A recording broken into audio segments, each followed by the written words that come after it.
সবাইকে আসসালামু আলাইকুম। অনেক, অনেক শুভেচ্ছা।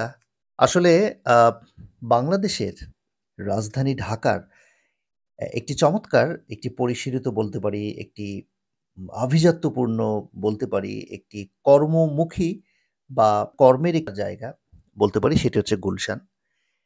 এবং গুলশানের আ অনেক কিছুই সৌন্দর্যমণ্ডিত বা দেখার মতো বা সিস্টেমেটিক।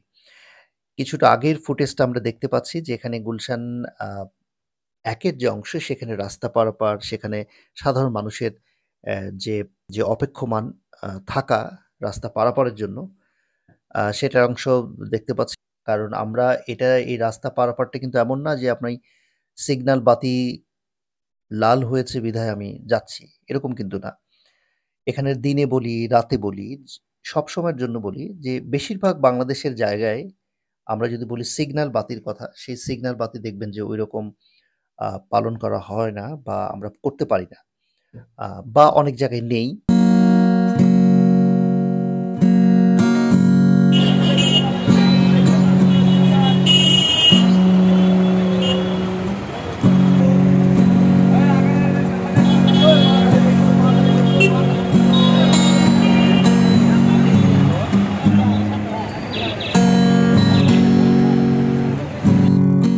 গুলশান এমন একটি জায়গা এখানে আ অনেকগুলো অফিস যেমন আছে, কর্পোরেট কালচারের যেমন একটা অংশ এই অঞ্চল। এখানে মানুষ সকাল হলে যেমন অফিসে আসেন, সন্ধ্যায় যেমন অফিস থেকে যান এবং তাদের প্রয়োজন মিটিয়ে এখানে কাজ করেন।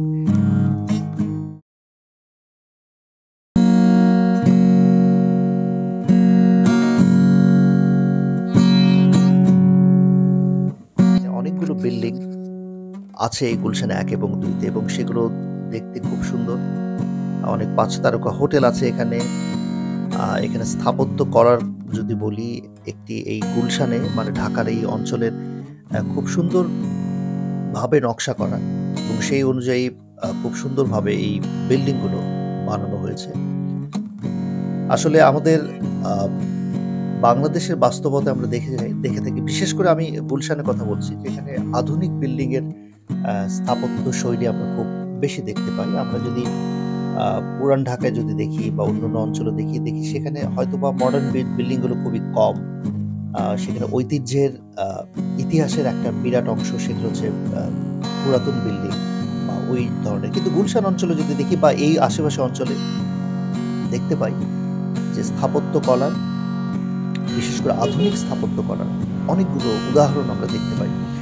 আমি এখন যাচ্ছি আ গুলশানের কিছুটা ভেতরের রাস্তা দিয়ে এবং এই রাস্তায় সাধারণত এভিনিউ রোডের ভেতর দিয়ে এখানে রিক্সা যেমন চলে, একটি বলতে পারি সিস্টেমেটিক একটা রিক্সা হলুদ রঙের দেখতে পাচ্ছেন। আ এটা সিটি কর্পোরেশন থেকে দেয়া যে শুধুমাত্র নির্দিষ্ট কিছু রিক্সা এই অঞ্চলে চলবেন। এটা অনেকের প্রতিবন্ধী যারা আছেন তারাও অনেকে এক্ষেত্রে নিয়ে থাকেন এবং অনেক ক্ষেত্রে আ সাধারণভাবে ভাড়া নিয়ে থাকেন। সিটি কর্পোরেশন এগুলো দেখভাল করেন। যদিও এভিনিউ রোডে তারা যায় না। কিন্তু ইদানিং আমরা দেখি এই ভিডিওটা কিছুদিন আগের করা ছিল এই অংশের তখন এভিনিউ রোডে কিন্তু আসতে পারত না রিক্সা। যদিও এখন আমরা দেখি অনেক রিক্সাই বা অনেক ধরনের রিক্সাই কিন্তু এভিনিউ রোডে আসে।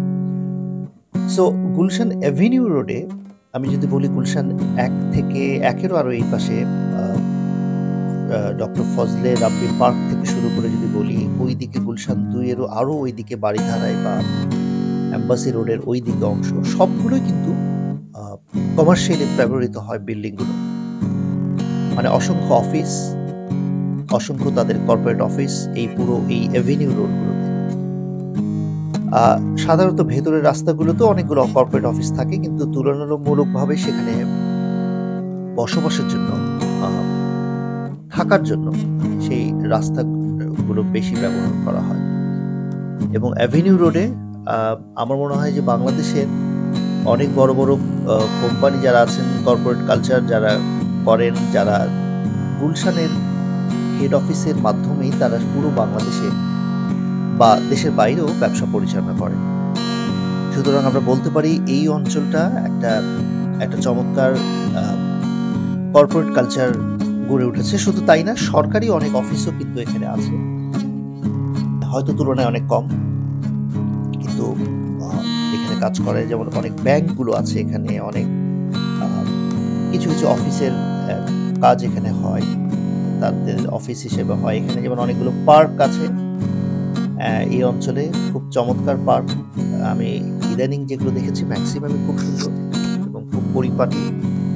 যেকোনো মানুষের হাঁটার জন্য, ব্যায়ামের জন্য, কিছুটা বিশ্রাম নেয়ার জন্য খুব চমৎকার জায়গা। এবং গুলশান ২ থেকে যদি যাই, আ এই যে রাস্তা দিয়ে যাচ্ছি, এই রাস্তার একটু সামনে গেলেই আমরা দেখতে পাবো অনেকগুলো আ বিদেশি এম্বাসি অফিস। তাদের রাষ্ট্রীয় কার্যক্রম তারা করেন। বাংলাদেশ থেকে যারা ওই সমস্ত দেশে যেতে চান, তাদের ভিসা কার্যক্রম থেকে শুরু করে বিভিন্ন রকম আ যে কার্যক্রমগুলো হয়, সেগুলো সেখান থেকে পরিচালনা করা হয়। শুধু তাই না, এখান থেকে একটু ভেতরেই বারিধারা অঞ্চলে কিন্তু বিশেষ করে যারা বিদেশিরা তাদের একটা বড় কর্ম আ কর্ম ঠিক না, এটাকে বলা যেতে পারে বড় থাকার জায়গা, বাসস্থানের জায়গা, সেখানে তারা থাকেন। এখানে যেমন এই রোড থেকে একটু সামনে গেলে আমরা দেখতে পাই আ অনেকগুলো এম্বাসি, যেমন কানাডিয়ান এম্বাসি বলতে পারি, সৌদি আরবের এম্বাসি, জাপান, থাইল্যান্ড আ এবং ইউরোপিয়ান ইউনিয়নভুক্ত বেশ কয়েকটি দেশের তাদের এখানে একটা অফিস আছে। সেখানেও তারা কিন্তু এখান থেকে কার্যক্রম করেন। এবং তাই না, আমেরিকার ইউনাইটেড স্টেটস অফ আমেরিকার নিজস্ব বিল্ডিংয়ে একটা বড় তাদের এম্বাসি অফিস।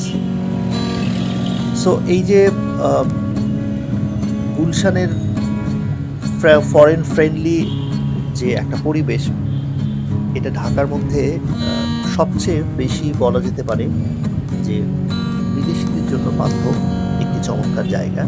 যেখানে তারা কমফোর্ট ফিল করতে পারেন, যেখানে সিকিউরিটি যদি বলি সেটার সাধারণ অর্থেই এটা খুব ভালো থাকে, বা শৃঙ্খলা যদি বলি ডিসিপ্লিন, এটাও খুব ভালো বজায় থাকে এই অঞ্চলগুলোতে। যদিও আ বাংলাদেশের বাস্তবতা আমাদের ঢাকার বাস্তবতার আদলে সেখানে অনেক রকম আ সাধারণ যে বৈশিষ্ট্য সেগুলো আমরা লক্ষ্য করে থাকি। যেমন ডান পাশে দেখতে পাচ্ছেন, এটা হচ্ছে কানাডিয়ান এম্বাসি, বামে সৌদি আরাবিয়া।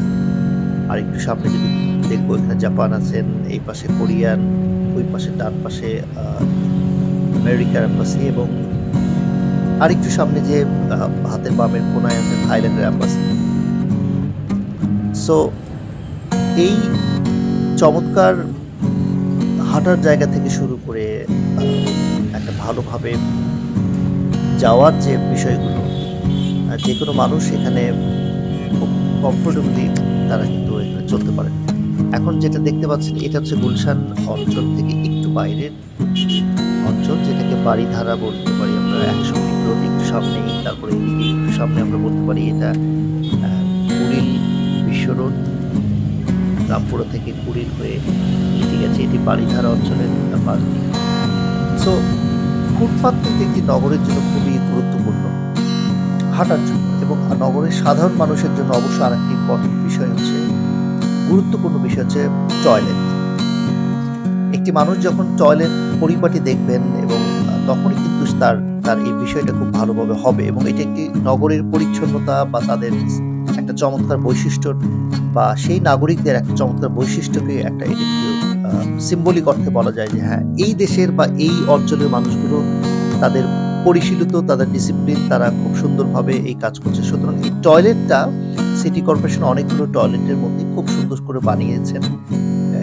এটা খুব দেখার মতো, যেকোনো মানুষ এখানে খুব সহজে তাদের কাজ পরিচালনা করতে পারবে। একটি নগরে একটা সুন্দর ফুটপাত কিন্তু জরুরি। যে ফুটপাতটি আমরা দেখতে পাচ্ছি এটি কিন্তু অমন প্রশস্ত না। যতটুকু প্রয়োজন, কারণ এটা গুলশান অঞ্চলের লাগোয়া একটা অঞ্চলের থেকে এই ছবিটা দেখতে পাচ্ছেন। কিন্তু গুলশানের ফুটপাতটি এমন বেশিরভাগ ক্ষেত্রে আমি বলতে পারি যে এখানে চওড়া ফুটপাত, এখানে যে কেউ অনেক মানুষ একসঙ্গে হাঁটতে পারবেন, যেটি খুবই গুরুত্বপূর্ণ। আমি মনে করি যে এরকম চওড়া হাঁটার জন্য সব জায়গায়, শুধু এই অঞ্চলে না, সব জায়গায় দরকার। বিশেষ করে যেখানে অনেক মানুষের পথ চলার বিষয় জড়িত থাকে। সো এখানে যেমন যারা প্রতিবন্ধী শ্রেণী আছেন, যারা অনেকে হয়তো দেখতে পারেন না, তারাও কিন্তু অনেক ক্ষেত্রে একটি লেন ধরে, মানে ফুটপাতের একটি অংশ ধরে হেঁটে, হেঁটে কিন্তু সে যেতে পারবে। তেমন ব্যবস্থাও কিন্তু করেছে। সো আরো একটি গুরুত্বপূর্ণ বিষয় হচ্ছে আমাদের এই গুলশানের অঞ্চলের, এবং সেটি হচ্ছে এর চমৎকার বিশেষ করে একটা অংশের ট্রাফিক ব্যবস্থাপনা। যদিও আপনারা জানেন যে বাংলাদেশের বাস্তবতায়, ঢাকার বাস্তবতায় বেশিরভাগ ক্ষেত্রে আমরা ট্রাফিকের সিগন্যাল বাতি যেটা, সেটা কিন্তু আমরা ওইভাবে মানতে পারি না বা আমরা এটা করতে পারি না। ম্যানেজমেন্টটা ভালো করে করতে পারি না। আমরা অনেকগুলো ব্যয় হয়তো করেছি দীর্ঘদিন ধরে, কিন্তু তারপরেও এটা অন্যান্য মোটামুটি লেভেলের যেগুলো শহর আছে সেগুলোর মতো আমরা করতে পারি না। সো গুলশানের এই অংশের একটি মাত্র জায়গায়, এটা বলতে পারি গুলশান ২, কিছুদিন আগের এই ভিডিওটি করা আপনারা দেখতে পাবেন যে এখানে লাল বাতির সংকেত দেওয়ার পর গাড়ি কিন্তু ঠিকই দাঁড়িয়ে আছে।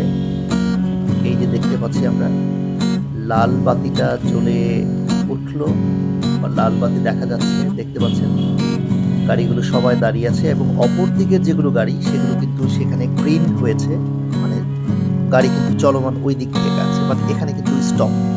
এই ঢাকা শহরের আমরা বিভিন্ন জায়গায় দেখেছি কিন্তু ট্রাফিক সিগন্যালগুলো ওইভাবে মেনটেন হয়নি। শুধু ক্যান্টনমেন্টের অঞ্চলের দেখি সে খুব সুন্দরভাবে মেনটেন করে, বাট অন্যান্য অঞ্চলে এই গুলশান ২-এ আমরা দেখতে পারি, আর অন্যান্য খুব একটা আমরা দেখতে পাই না।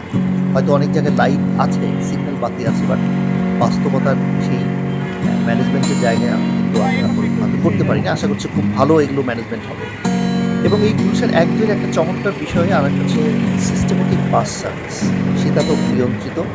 এটি গুলশান ১-২, ওইদিকে বনানী এবং বারিধারা এইটুকু অংশে কিন্তু শীতাতপ নিয়ন্ত্রিত একটা চমৎকার বাস সার্ভিস আমরা সবসময় দেখতে পাই।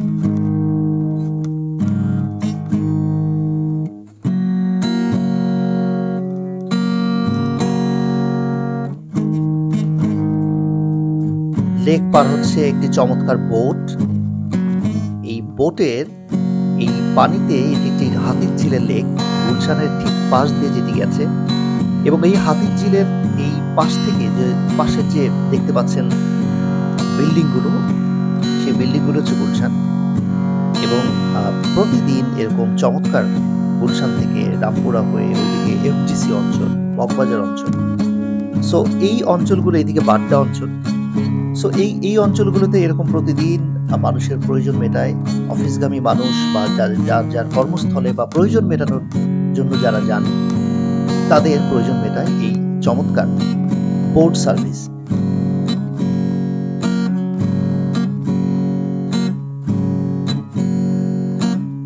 এবং এর বাইরেও আমরা লোকাল বাস যেগুলোকে বলি, সেগুলো যদিও সেই বাংলাদেশের বাস্তবতায় আমরা দেখতে পাই খুব একটা সিস্টেমেটিক, খুব একটা বাসের কন্ডিশন এরকম না, তারপরেও অনেক প্রয়োজন মেটায় লোকাল বাস।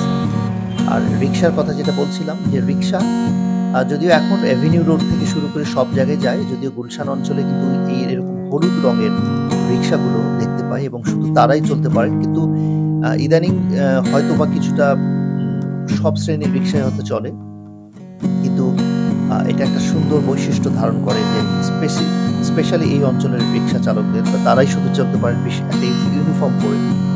এবং এখানে ফুটপাতে বিভিন্ন রকম দোকান আমরা দেখতে পাই, সেটিও কিন্তু অনেক প্রয়োজন মেটায়। ফুটপাতে কিছু অনেকগুলো কাপড়ের বা বিভিন্ন নিত্য প্রয়োজনীয় জিনিসের দোকানও আমরা দেখতে পাই।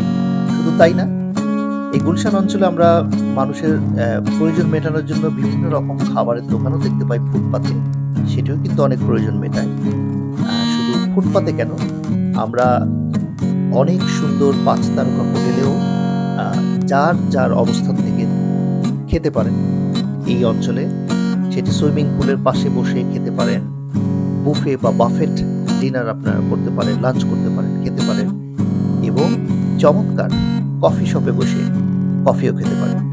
সো গুলশানের এই যে আভিজাত্য, এই আভিজাত্যর সব পুরো অঞ্চলে বিরাজমান থাকুক, পুরো বাংলাদেশে এবং শুভকামনা জানাই সকল মানুষকে। কফিটা শেষ করি। ধন্যবাদ।